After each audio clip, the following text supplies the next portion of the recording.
doing? I want a WWE contract. Well, get one then. I'm supposed to want to leave. I'm supposed to want to run away. You've seen the internet. You've seen Twitter. Why are you dressed like a crazy person? Sort it out. Sort it out. Do it for me. Don't tell anyone. Sums it up, does it not? Wrestlers in WWE are secretly re-signing. Why? It's still really hot here, by the way. Here's why.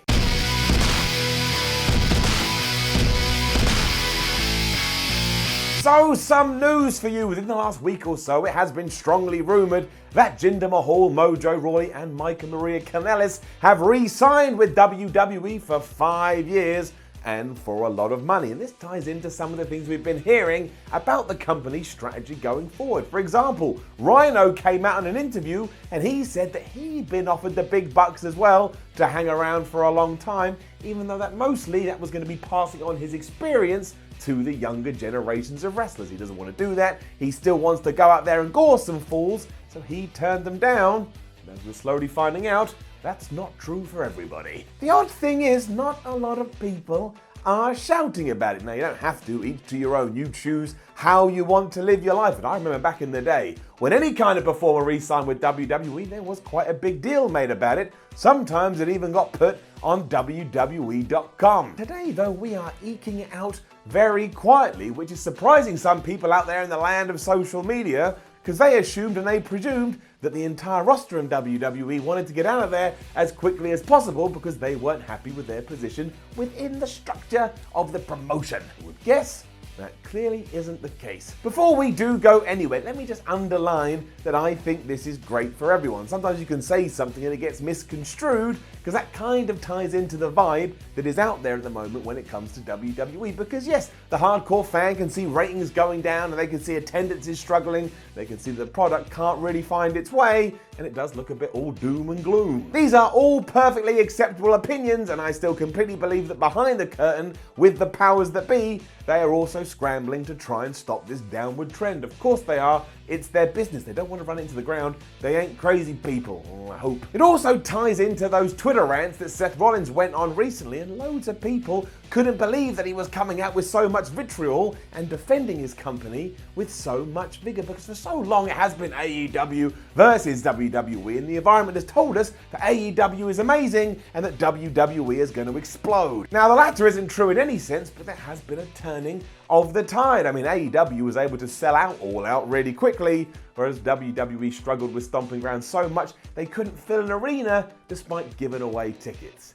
Sometimes you can't argue with the facts. When you hear about these contracts, though, it does paint a little bit of a different picture. Going back to the names we mentioned at the start of this video, let's look at Jinder Mahal. It wasn't that long ago that Jinder Mahal was the WWE champion, and now he's like a bit player in some 24/7 skits. I mean, sometimes he's there and sometimes he's not. If we move on to Mojo Rawley, that's even more strange because Mojo has come up with a new gimmick where, as a fan, all I know is that he dislikes mirrors, and because of that, he wanted to wipe some blue goop on his face. But I imagine it's quite frustrating for Rawley that he's all ready to go with this new persona and no one will actually tell him if he's going to be on TV week in, week out. And I would like to know more, don't get me wrong. I'd like to know what direction we're actually heading in, but there is nothing to suggest at the moment that WWE is going to give him any time to do that. Mike Kanellis is a different case entirely. It certainly does sound like him and Maria have signed an incredible contract that's going to give them security for a long time, and that absolutely kicks ass. And yet even after doing that, he is still on Twitter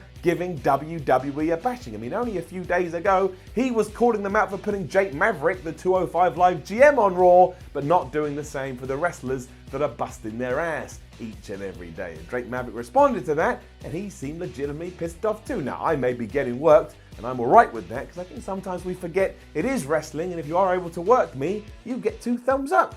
That's what I watch. But the vibe that still worked its way into my brain is that he's not happy on 205 Live and that he doesn't think the 205 Live roster is being treated with the respect and the justification they deserved.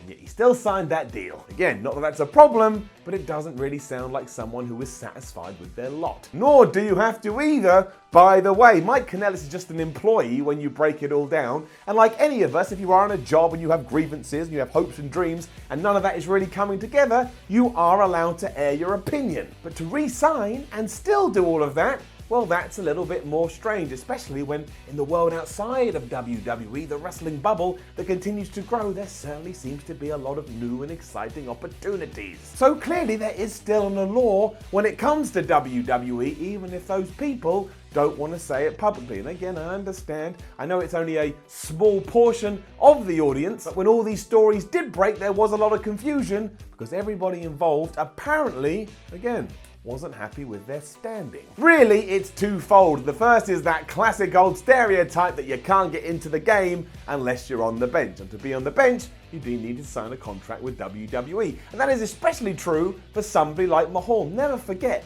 like a couple of years ago, whenever it was, on a Monday, he was nothing more than a job guy. And then on a Tuesday, pretty much, I'm exaggerating here, he was at the top of the mountain. That ain't gonna happen unless he signs his name on the dotted line. The other is, I think sometimes many of us forget just who or what WWE is. I mean, they're not firing on all cylinders now, not by a long shot, but those three initials still have a lot of power. I mean, 99.9% of us, when we were growing up and becoming wrestling fans, were fed on the WWE teat. So it stands to reason that if one day a big executive handed us a contract and at the top it said World Wrestling Entertainment, a big part of you is going to be like, oh my gosh, I've made it, I've lived the dream. I can't even imagine that feeling. And while you're able to go, well, Simon, that's very melancholic of you, don't forget that we still live in an era, we still live in a time where a lot of people that don't watch pro wrestling will say, oh, you watch that WWE stuff, do you? You're like, no, WWE is brand. The sport is called pro wrestling. What do you even talk about? But they don't care because they've heard of WWE, so they just slap that down. It's the same with UFC. My mum says that all the time.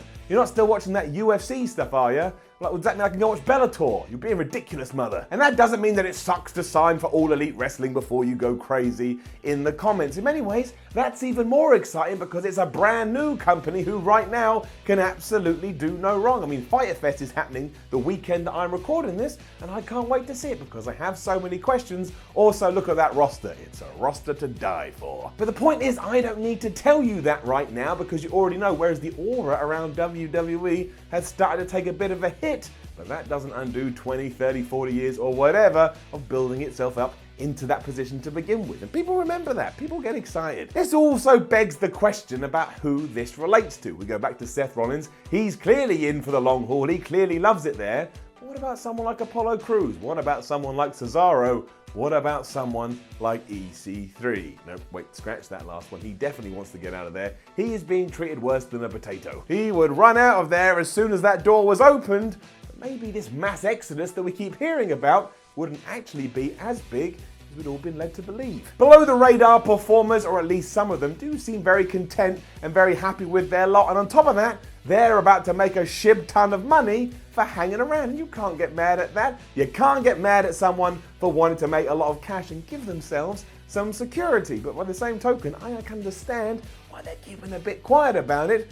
You just know if they released it on Twitter, they would be torn apart by that crowd saying, you're crazy, you're idiots, you're gonna die there. And I bet more of these are coming as well because all of this came out in around about a week of each other, which means probably WWE is systematically going through every individual on their books and trying to get them to stay around for the long haul because that's what they're scared about. They're scared of everybody leaving and going to AEW or MLW or Impact or wherever, and they don't want that. So no matter who you are, they've got an offer for you. Question is, do you want to accept it? Like a brand new game show, WWE contracts. I'll host it.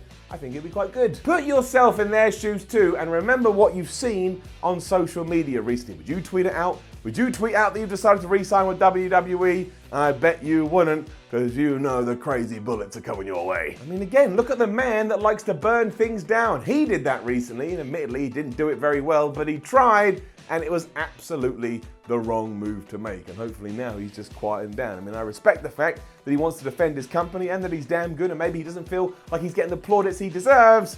But you've seen it, you've made up your own opinion, whatever. 5 years is definitely a gamble, but I guess we'll have to see what happens. If AEW does continue to grow and does continue to get people excited, then maybe mindsets will change. But as of right now, there is still a bunch of guys and gals who are happy to sit tight. Wrestling careers can also be very short given the hell they put their bodies through, so getting a big lump of sum for doing it is probably quite nice and it's probably quite well relaxing, right? Just breeze you down. We all worry about money, we all worry about finances. If someone's gonna go, have a ton of it, you're probably going to feel a lot better when you're out there slamming your back into a canvas. Clearly, some are happy with the environment though, and some of these stories have been a bit overblown. So now we can all just calm down and get excited for Jinder Mahal's second WWE title reign, because I think we can all agree Jinder has been hindered for far too long. Now, don't forget to leave a comment below and let us know what you think about all of this. And please remember that I said I both enjoy AEW and WWE. I love them all, and I just want what's best for the performers. Like, share, and subscribe. Head over to whatculture.com, read yourself some articles. Follow What Culture on Twitter at What Culture WWE, and watch more videos here on What Culture Wrestling. My name is Simon from What Culture. Thank you again for watching. I always appreciate it. And remember, the Y series is just here to play devil's advocate. Although, from a personal point of view, I think individuals and human beings should be able to do whatever it is the hell they want to do. If they want to hang around in WWE, make some money, even if they don't appear on television, good for them. And if they want to take the risk like John Moxley / Dean Ambrose and go out there into the wrestling world and try and change things up, then you should do that too. The only problem is, no matter what decision you make, you will have a bunch of people on social media telling you that you're wrong, including Seth Rollins. He did that twice this week. He did it on Twitter, and then did an interview, and he came after his old friend, Mr. Moxley. But hey man, that's between them. I'm just an innocent bystander, but I'm always going to talk about it because I am a nerd and I am a mark. Got that the other day. Someone went, Millie, you're such a nerd. Yeah, of course I am. And I'm damn proud of it. See you soon.